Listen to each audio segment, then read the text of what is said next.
Hi, this is Dr. Edwin. In this video, I'm going to discuss about oral cancer and what you need to know about it. I have also included few interesting cases in this video. The important causative of oral cancer is tobacco products, mainly like smoking, betel leaf and areca nut chewing, moist or dry snuff.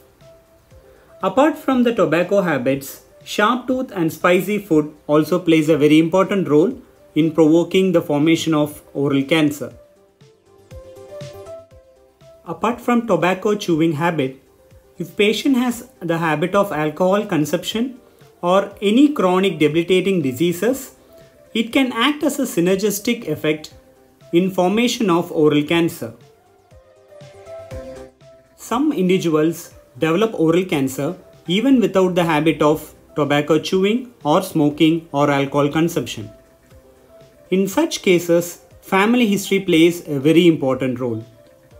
Risk of oral cancer is significantly increased among individuals with a family history.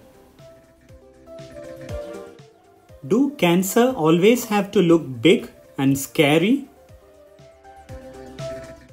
This is how most of us expect an oral cancer to be. But only minimal percentage of cases appears like this during clinical examination. The clinical manifestation of oral cancer can vary to a greater extent. As you can see in these two cases, the oral cancer appears like a growth. In the first picture, you can see a white keratotic proliferative growth seen on the dorsum surface of the tongue, whereas the second one, a growth of smooth surface, the color of which is similar to the adjacent mucosa, is noted. All these four cases are being presented with a swelling as a chief complaint. On a first glance, all the four appears to have an odontogenic infection like periapical abscess or dentoalveolar abscess, cellulitis or any space infection. But on detailed history and clinical examination, we could find out that all the four have been suffering from an oral malignancy. So these type of cases we can encounter in our routine clinical practice. We should always be careful that all the cases are not necessarily because of an odontogenic infection, and some of them could be an oral cancer. So whenever your conventional treatment doesn't respond at a proper time, always remember those patients could have an oral cancer. These are another type of oral cancer which represents as an ulceroproliferative lesion in the oral cavity. These lesions are predominantly red component with few white components. Most of the time these lesions are symptomatic.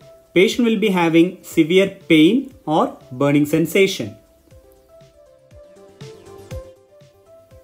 What you are seeing here is a simple ulcer which is present on the ventral surface of the tongue, and this doesn't look pretty much scary or malignant on appearance.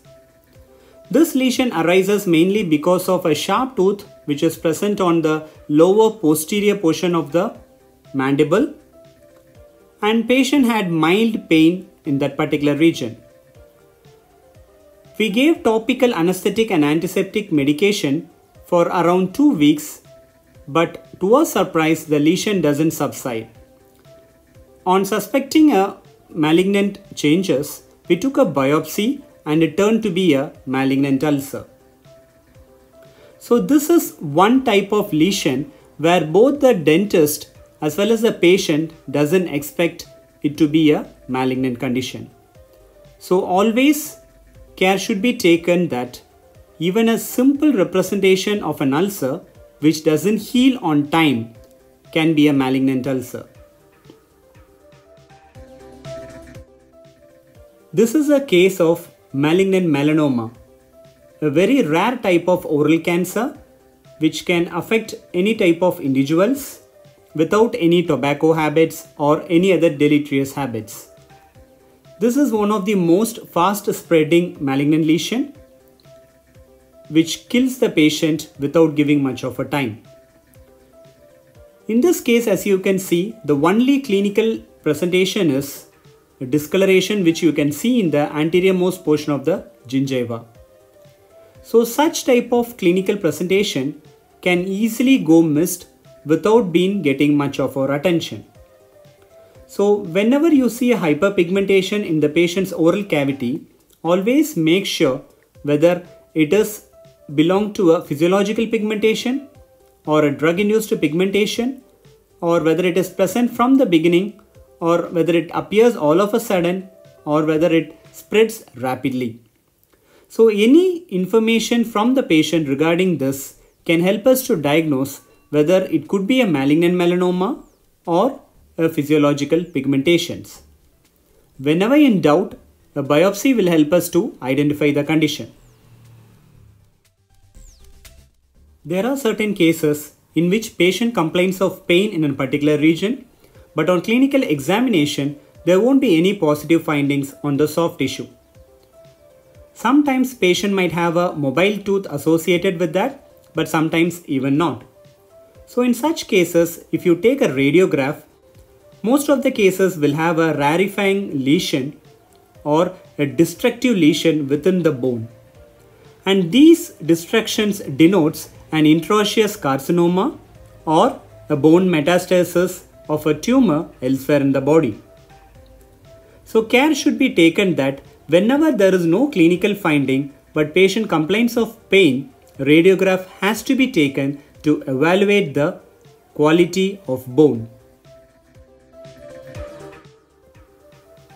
After a clear history and clinical examination, proper investigation has to be advised to confirm the condition.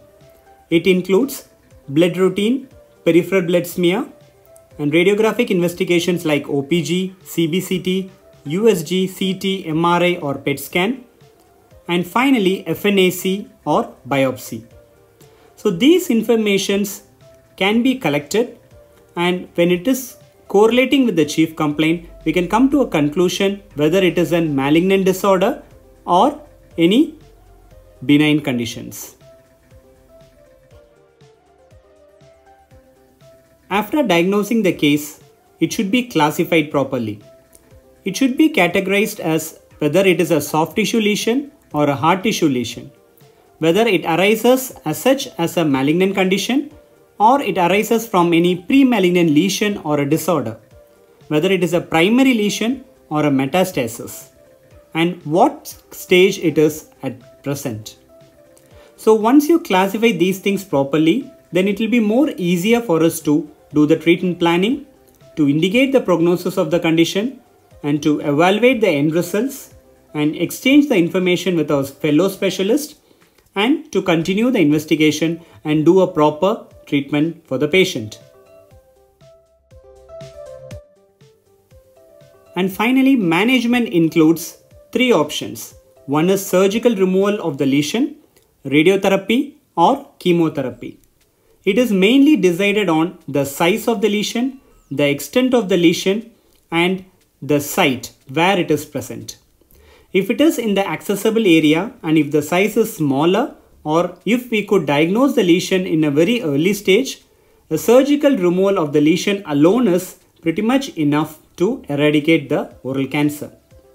But if the lesion is larger, or if it has spread to a greater extent, or if it is in the non-accessible area, then a surgical removal will be associated with radiotherapy and chemotherapy.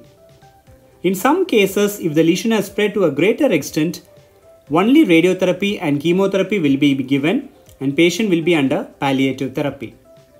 And if the lesion has spread to the lymph nodes, surgical removal of lymph nodes will also be done along with the treatment. There are certain group of individuals who should be very careful regarding this oral cancer. If a patient has any deleterious habit, or if the patient has a lesion which doesn't heal in around 2 weeks of time even after particular treatment, or if the lesion grows very rapidly all of a sudden, or if the lesion has been present within the oral cavity for a longer duration, or if the patient has a strong familial history of oral cancer, or if the patient has been associated with any occupational hazard, or if the patient has any associated dysfunctions or chronic illness for a very longer period of time. So these are the categories of patients who should be very careful regarding oral cancer. The best way to treat oral cancer is prevention. Prevention is better than cure. So always eat healthy foods, avoid tobacco and alcohol, limit spicy foods, sleep well and avoid stress, practice regular yoga or exercise, regular dental and health checkup is mandatory, avoid over-the-counter drugs. So if you follow these things to a greater extent, you can prevent oral cancer. I hope you like this video and you find it informative. Thank you. Kindly like, share and subscribe to our YouTube channel.